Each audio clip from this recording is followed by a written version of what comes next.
우리가 지지난주에 이어서 주기도문을 계속해 보고자 합니다. 우리가 지지난주에는 그러므로 너희는 이렇게 기도하라 라고 해서 주기도문이 갖고 있는 의미에 대해서 여러분들과 함께 이야기해 봤다면, 이제 오늘부터 한 구절 한 구절 단어 하나하나들을 보면서 함께 이야기해 보고자 합니다. 아무래도 우리가 십계명을 했고 사도신경을 했고 이제 주기도문을 하다 보니까 몇몇의 단어들이 중첩되는 게 정말 많아요.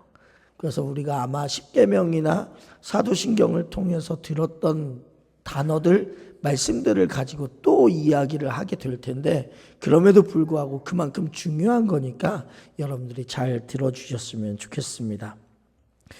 자, 주기도문은 일단은 처음 시작이 하늘에 계신 우리 아버지로 시작을 합니다. 그런데 이제 이게 한글로 나타내니까 하늘에 계신 우리 아버지로 시작하지, 만약에 이 주기도문이 적혀져 있는 헬라어의 원문을 보면 순서는 조금 바뀝니다. 헬라어 순 여러분들 보시기에도 나와 있겠지만 우리 아버지 하늘에 계신, 이게 원래 순서입니다. 이제 헬라어 원어로 봤을 때 순서.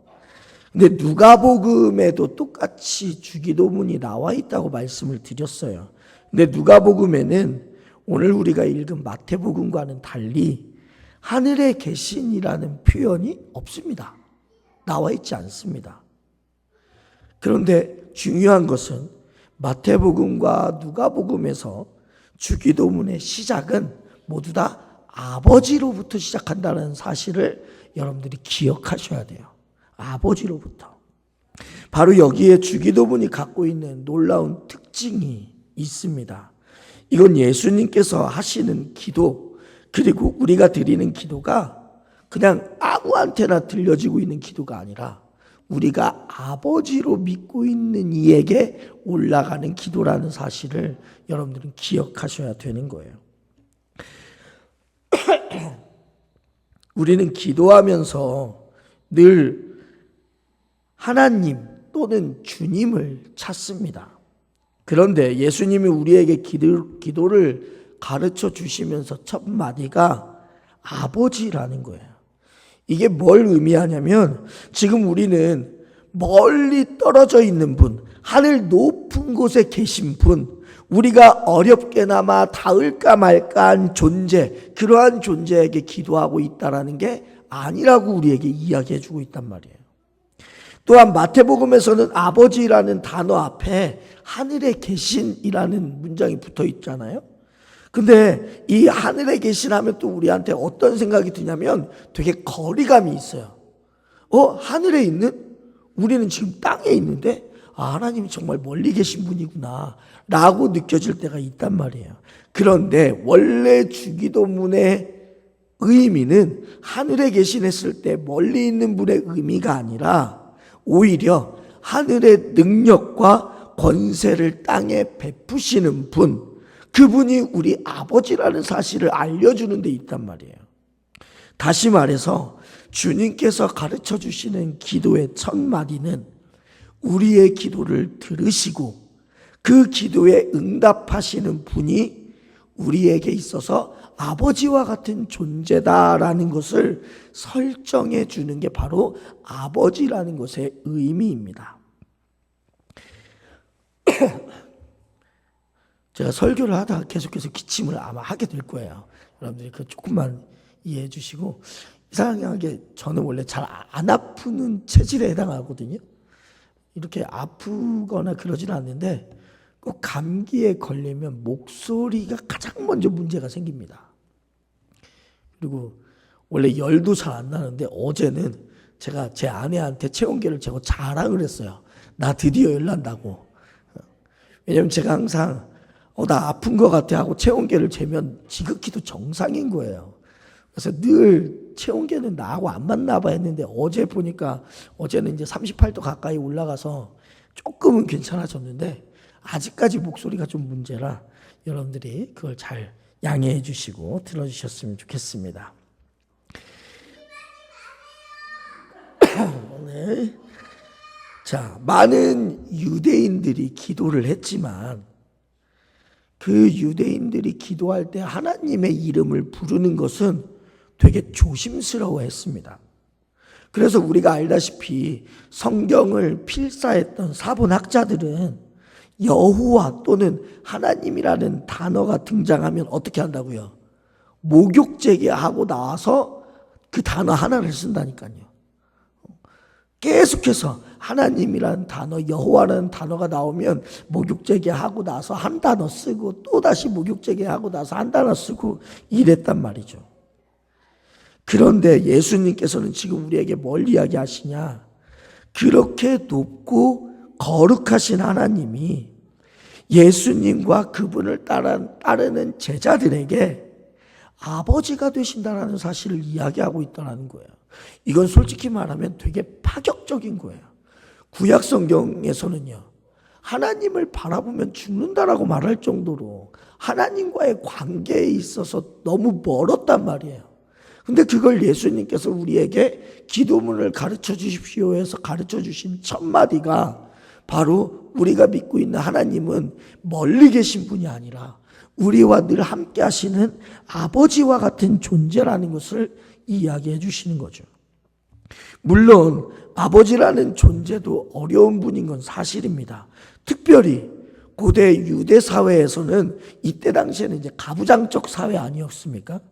아버지는 권위를 가지고 있었고 자녀들에게 있어서는 엄한 존재였습니다. 자녀들을 바른 길로 인도해야 될 책임이 아버지들한테는 있었단 말이에요. 그렇기에 우리가 아버지라고 부르며 기도한다고 해서 뭐 우리가 하나님을 쉽게 여긴다거나 아니면 하나님을 가볍게 생각하라는 의미는 절대 아닙니다. 그분을 향한 존경심과 경외심은 조금 더 흐트러지지는 말아야 되는 거예요. 그럼에도 불구하고 아버지는 자녀가 안길 수 있는 최고의 품 아니겠습니까? 자녀들에게 있어서 가장 의지할, 어쩌면 자녀들의 인생에 있어서 최후의 보루가 우리 부모님 된 입장, 특별히 아버지 아니겠어요? 아버지이기 때문에 우리가 당당히 기도를 통해서 간구할 수가 있는 거예요. 자녀의 필요에 관심을 가져주시옵소서. 또한 그 필요를 채워주시옵소서라고 말할 수 있는 게 바로 아버지의 존재의 역할이라는 거죠. 그래서 예수님이 주기도문의 첫 마디를 통해서 우리에게 가르쳐 주시는 것이 이거예요. 우리는 미지의 신에게 기도하지 않는 거예요. 뭐 바울이 사도행전에 보면 아덴에 가서 아덴에 어떤 사람들이었냐면 알지 못하는 신에게 기도했던 사람들이었어요. 그리고 또 오늘날에 종교가 없는 사람들도 기도합니다라는 말을 참 잘 써요. 그런데 기도에 있어서 가장 중요한 게 뭔지 아세요? 대상이에요, 대상. 우리의 기도를 들어주는 대상이 누구냐에 따라 그 기도가 정말 의미 있는 기도인지 아니면 자기 최면에 불과한 기도인지를 알 수가 있어요. 여러분, 우주 만물이 여러분들을 도와주는 게 아니에요. 자연에 깃든 어떠한 기운이 여러분들을 도와주는 게 아니에요. 하나님만이 우리의 기도를 들어줄 수 있고 아버지 되시는 하나님께만 우리가 모든 기도를 아를 수가 있는 거예요. 그런데 그런 하나님께서 우리의 아버지가 되신다고 하니까 솔직히 말하면 이것으로 된 거 아니겠습니까? 하늘의 하나님이 우리 아버지이신데 걱정할 거나 염려할 거리가 뭐가 있겠냐고요. 또 모든 만물이 우리 아버지의 손에 달려있다면 자녀된 우리가 조급해할 일이 있겠냐 이거예요. 전혀 없어요. 그래서 어떤 목사님은 시편 23편 1절 여호와는 나의 목자시니 내게 부족함이 없으리로다. 이 긴 문장을 여호와는 딱 한마디로 그냥 이야기하시더라고요. 여호와는 하나면 다 된다고. 우리도 마찬가지예요. 우리가 주기도문을 하면서 하늘에 계신 우리 아버지 이거면 다 모든 기도가 완성이 되는 거예요. 왜요? 그 이름을 부르면 나의 신음하는 그러한 내 안에 있는 제목들까지도 하나님께서 이루어 주시게 될 거니까 우리는 전혀 걱정할 게 없단 말이죠. 그래서 예수님이 우리에게 뭐라고 말씀하시냐? 마태복음 7장 11절 읽겠습니다. 너희가 악한 자라도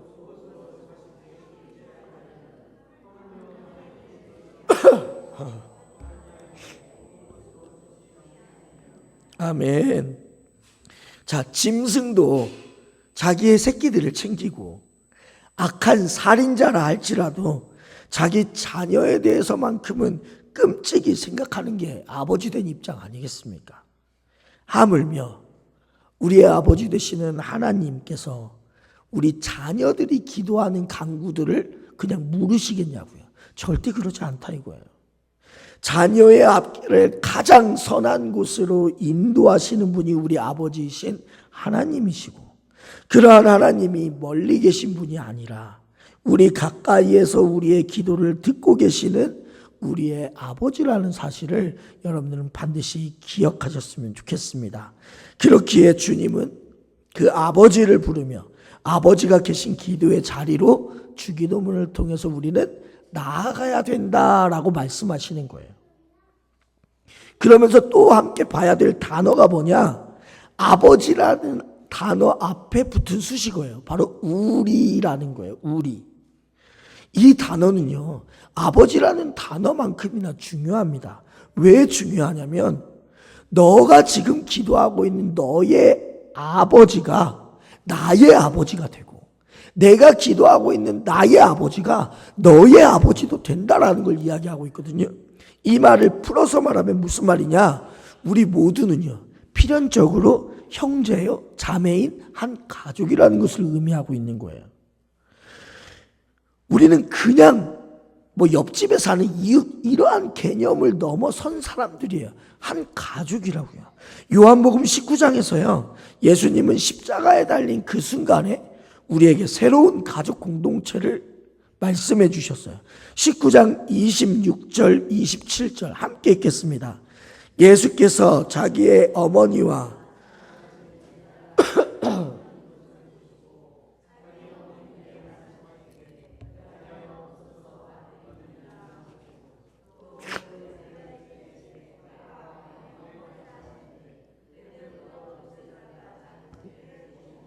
아멘. 이렇듯 예수 그리스도의 죽음 밑에서 지금 새로운 가족 공동체가 아예 만들어졌다니까요. 예수님의 어머니가 이제는 제자들의 어머니다라고 말할 정도로 너와 나는 한 가족이다 이거예요. 그렇기에 우리가 적어도 주기도문을 제대로 하려면요, 우리는 형제 자매끼리, 즉 우리 성도 안에서는 불목하고 반목한 상태에서는 이 기도 절대 할 수 없어요. 만약에 여러분들 사이가 서로 안 좋다, 그럼 주기도문을 하는 것 자체가 이상한 거예요. 왜요? 하나님께서 그럼 우리라는 단어를 왜 주셨는데요? 우리가 한 가족이고 우리의 아버지 되시는 하나님께 기도하기 위해서 우리에게 주신 거라면 이 기도할 때만큼은 적어도 우리가 진정으로 한 가족이 되고 한 가족 안에서 싸우고 다투고 그러한 것보다 함께 한 가족으로서 정이 있고 즐거움이 있고 함께 사랑해 줄 수 있는 공동체가 되어야 된다는 거예요. 물론 아까 전에도 말했다시피 마태복음과는 달리 누가복음에서는 하늘에 계신이라는 표현과 우리라는 표현이 빠져 있어요. 그렇다고 해서 주기도문이 갖고 있는 공동체성이 누가복음에는 나와 있지 않느냐? 그런 것도 아니에요. 왜요? 누가복음에서 예수님께 기도를 가르쳐 주실 것을 요구할 때 제자가 뭐라고 얘기했냐면 우리에게도 라고 말했단 말이에요. 그러니까 그 제자 한 사람한테만이 아니라 나뿐만 아니라 우리에게도 예수님 기도를 가르쳐 주시옵소서라고 요청했고, 예수님께서도 그 말에 합당하게 너희는 이렇게 기도하라라고 얘기했단 말이에요. 너는이 아니라 너희는 이라고 했다고요. 즉 이 공동체성이요, 우리라는 단어가 없다 해도 예수님께서는 한 공동체의 전체의 기도가 바로 주기도문이라는 사실을 우리에게 이야기해 주고 있는 거예요. 그래서 우리는 주기도문으로 기도할 때마다 이 기도가 가지고 있는 관계의 특징을 잘 기억하셔야 합니다. 먼저 하늘에 계신 하나님 아버지와 우리는 수직적인 관계고, 그 다음으로 우리라고 말하는 제자 공동체가 이 수평적인 관계가 되는 거예요. 더 정확히는 한 아버지를 섬기는 가족 공동체라는 관계를 우리는 늘 인식하고 있어야 됩니다. 그럴 때야 비로소 우리는 이 주기도문의 바른 방향으로 나아갈 수가 있다는 것이죠. 오늘날 우리가 극도로 개인주의화가 되었다고 많이 말을 하지 않습니까? 그럼에도 불구하고 이 신앙생활 가운데서 주기도문이 중요한 이유는 우리의 시선을 넓혀주고 있기 때문에 그렇습니다. 사람은요, 결코 나 혼자 살 수 있는 게 아니에요. 말씀드렸잖아요. 한문에 사람 인자는요, 큰 사람과 작은 사람이 이렇게 서로 기대고 있는 거라니까요. 그래야 사람인 거예요. 때로는 우리 이런 생각합니다. 사람들과 부대끼는 것이 힘들어서 혼자 신앙생활하면 좋겠다라는 생각이 들 때가 있는 게 우리일지도 모르겠어요. 그리고 또한 아무도 신경 쓰지 않고 하나님만 바라보며 살고 싶다라는 마음도 우리에게 어쩌면 있을지 모르겠어요. 그러나 주님께서 가르쳐 주신 기도는 우리의 그렇게 좁아졌던 마음을 넓혀준단 말이에요. 비록 이 땅의 교회가 불완전하고 흠과 연약함이 많지만 그래도 나 혼자가 아니라 우리를 주님 섬기는 공동체로 부르셨다라는 사실을 우리에게 깨닫게 해주신단 말이에요. 그래서 우리는 우리 아버지를 부르면서 여러분 옆에 계시는 형제 자매들과 함께 기도해야 됨을 반드시 기억하셨으면 좋겠습니다. 그리고 마지막으로 하늘에 계신, 즉 하늘에 대해서 우리가 생각해 볼 필요가 있어요. 특별히 마태복음에서 하나님을 하늘에 계신 분으로 이야기를 많이 하고 있습니다. 그런데 우리가 잘 아는 것처럼 마태복음을 보면 하나님 나라라고 표현하는 것보다는 하늘나라, 천국이라는 단어가 마태복음에서는 많이 나옵니다.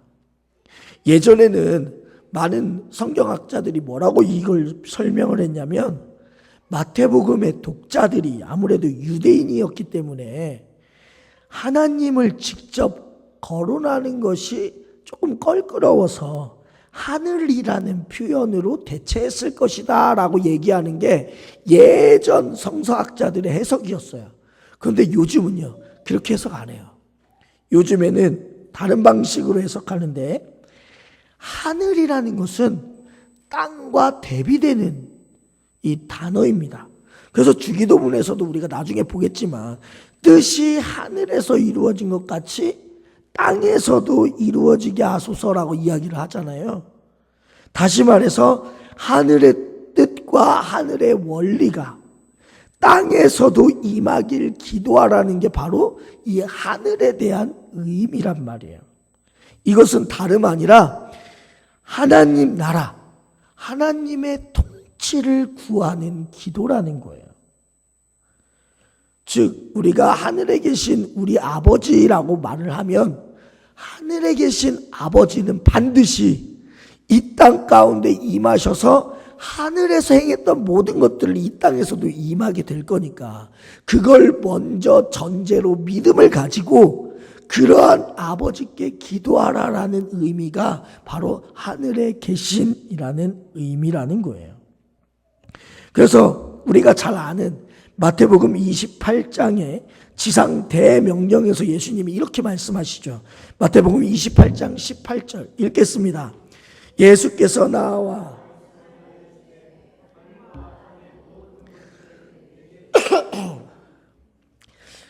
예수님은 하늘 아버지의 뜻뿐만이 아니라 그분의 권세를 받아서, 그죠? 그분의 권세를 받아서 이 땅을 통치하시는 분이라는 사실을 이 마태복음에서 보여주고 있단 말이에요. 즉 하늘은 땅과 연결되어 있다는 거예요. 하늘에 하나님, 우리 아버지시 하나님이 계신다면 이 땅에서는요 바로 이 기도를 가르쳐 주시는 예수님께서, 하늘에 계신 하나님이 사람의 몸을 입고 이 땅에 오신 분이 우리 예수님이시니까 하늘에서 행하던 모든 일들이 예수님을 통해서 이 땅 가운데서 이루어질 것을 기대하며 간구하며 하는 기도가 바로 주기도문이라는 거예요. 그래서 우리 아버지가 하늘에 계신다라는 사실은 이 땅에 발을 디디며 사는 아버지의 자녀들이 하늘과 다른 상관이 없다라는 게 아니라 하늘 아버지의 다스림에 긴밀하게 이 땅에서 사는 우리가 연결되어 있다라고 말하는 것이 바로 오늘 주기도문의 핵심이라는 사실입니다. 그러므로 우리는 하늘에 계신 아버지께 구할 때마다 늘 뭘 이야기해야 되냐? 하늘의 뜻과 지금 내가 하고 있는 기도가 맞는지를 살펴볼 필요가 있어요. 우리는 늘 기도할 때마다 이런 생각 하잖아요. 아, 내가 한 기도가 이루어질까? 이루어지지 않을까? 라고 늘 안절부절할 때가 있단 말이에요. 그런데 반드시 이루어지는 기도가 있는데 그게 뭐냐? 하나님의 마음에 맞는 기도. 즉 하늘의 뜻이 땅에서 이루어지는 것은 반드시 그 기도는 이루어지게 돼 있어요. 왜요? 그게 원래 하나님께서 우리에게 주신 기도의 목적이니까요. 그래서 여러분들 오해하지 마세요. 내가 원하는 것 하나님이 다 들어주신다? 아니죠. 바꿔서 말씀해야죠. 하나님이 원하시는 걸 우리가 기도했을 때 그게 이루어지는 거예요. 그게 진짜 기도예요. 그래서 여러분들은 간증하실 때 이러한 간증하시면 안 돼요. 내가 열심히 기도했더니 하나님께서 나에게 로또를 당첨해 주셨네. 이거는요, 기도가 아닌 거예요. 물론 만약에 정말 로또가 당첨돼서 나에게 그 당첨된 금액으로 뭔가 할 일이 있으시면 하나님께서 뭐 어떻게 해서든지 당첨되기는 하시겠죠. 근데 그게 우리의 욕심인지 아니면 하나님의 뜻인지를 밝힐 필요가 있단 말이에요. 그래서 여러분들의 기도 제목 또한 마찬가지여야 됩니다. 하늘의 뜻이 바로 이 땅 가운데서 이루어질 수 있는 기도 제목들을 우리는 가지고 있는지, 그러한 의미에서 제가 오늘 오전에도 설교했지만 여러분들의 자녀들, 여러분들의 가족들을 위해서 기도할 필요가 있어요. 왜요? 여러분들의 가족 구원은요, 하나님이 가장 원하시는 거 아니겠어요? 그렇죠? 저도 마찬가지라고 말씀드렸죠. 제 동생을 위해서 매일매일 기도한다니까요. 또한 저의 장인어른을 위해서도 매일매일 기도한다니까요. 아니, 사위가 목사인데도 교회 안 나가시는 우리 장인어른이 계시고, 지 형이 목사인데도 교회 안 나가는 제 동생이 있다니까요. 그러니 뭐 여러분들의 가족 중에 우리 자녀들, 우리 뭐 누구들 교회 나갔으면 좋겠는데 안 나가요. 목사 동생도 안 나간다니까요. 목사 동생도. 뭐 이걸 위안으로 삼으라는 얘기는 아니지만 그럼에도 불구하고 우리가 함께 기도해야 될 내용이에요. 반드시 그 기도는요, 하나님이 들어주세요.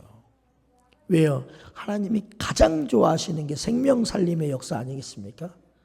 그러니 이러한 기도가 우리에게 필요한 거죠. 그러니 오늘 말씀을 통해서 하늘에 계신 우리 아버지, 하늘은 멀게 느껴지는 게 아니라 하늘에 있는 권능과 권세를 우리 주님이 가지고 계신다라는 사실, 그분이 바로 우리의 기도를 듣기 위해 이 땅 가운데 오신 우리 아버지 되신다라는 사실을 여러분들이 기억하셔야 되고, 더 나아가 우리 개인에게 주신 기도가 아니라 우리 모두가 한 가족으로서 하늘의 뜻을 이루기를 원하시는 곳에서 우리에게 주신 기도문이라는 사실을 깨닫고 늘 주기도문을 읽고 암송하고 기도할 때마다 진정으로 하늘의 뜻이 무엇인지를 제대로 아시고 그 기도의 제목들이 땅에서도 이루어지기를 바라는 마음에 날마다 우리 주님과 동행하는 여러분들이 되시기를 주님의 이름으로 축원합니다. 기도하겠습니다. 사랑의 주님, 우리에게 주기도문을 가르쳐 주심에 진심으로 감사드립니다. 우리가 기도할 대상이 이 세상의 자연도 아니고 우주도 아니고 온전히 우리의 아버지가 되신다라는 사실을 깨닫게 하여 주시니 더욱더 감사합니다.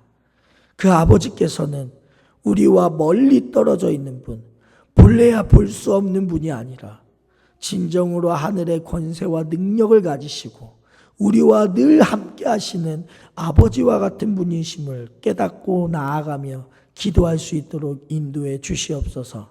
또한 우리에게 허락하신 기도는 나 혼자서 하는 기도가 아니라 우리라는 이름 안에 하나님을 믿는 한 형제요 한 자매로 우리를 불러주셨사오니 우리 광림교회 광림 공동체가 한 가족을 이루어 우리 아버지 되신 하늘 아버지께 기도하며 나아갈 수 있도록 인도하여 주시옵소서. 예수님의 이름으로 기도드립니다. 아멘.